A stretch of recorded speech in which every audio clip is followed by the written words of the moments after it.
Kamusta mga kaibigan mga ugat? Today is another beautiful day.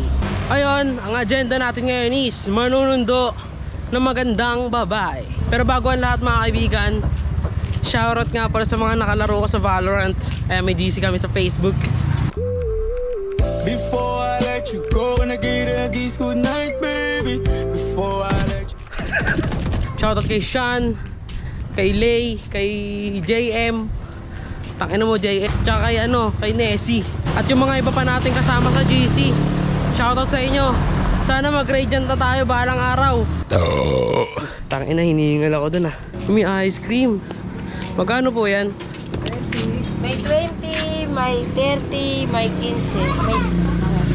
Sige po, pabilin 20 po. Bili muna tayo guys. Medyo mainit din pala, hindi ko nakapansin. Oo. Shoutout sa inyo kuya. Tikman natin yung ice cream nila guys kung masarap.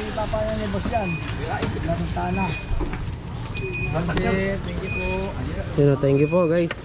Kuya, ano pangalan sa Facebook niya, sa TikTok? Ay sa YouTube po. Ano po?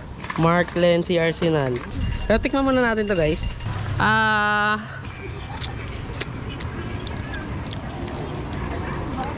Sarap. Pwede. Sakto, mainit yung panahon, no? Kaya nag-iinit yung ulo ko sa inyo eh. Sa halagang 20 pesos, gagana yung ulo ko sa'yo.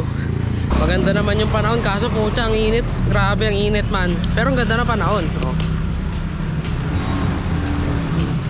Ganda yung panahon. Kaya ang daming mainit na ulo ngayon eh. Tayo na, kadikit yung araw sa... Parang kinasta ng araw man. Kaya guys, huwag kayong magtataka kapag biglang may naglalabas ng baril. Tayo huwag kayong magtataka kapag biglang may naglalabas ng baril. Putang init ng panahon, no? Oh, tiga mo, nagkakabusin na, diba? Yung talagang panahon guys, kasabay ng init ng panahon, ang init ng ulo niya. Ayan lang yun eh.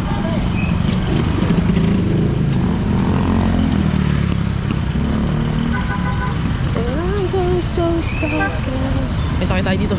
Tara. Wah.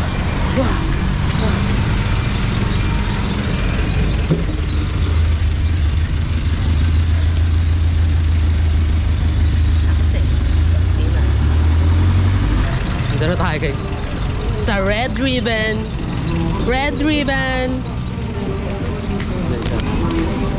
Kung mapapansin nyo guys, maraming cake dito. Daming cake. Daming cake guys. Ito yung pinaka-paborito sa cake nila yun. Ayan. Pinaka-paborito kong cake ng Red Ribbon. Kaya antayin lang natin siya guys. At may mga iba pa tayong agenda kasi bibili tayo ng mga things niya. Samahan na rin natin siya. Tapos libre na rin natin siya ng milk tea at saka ng fries at saka ng burger.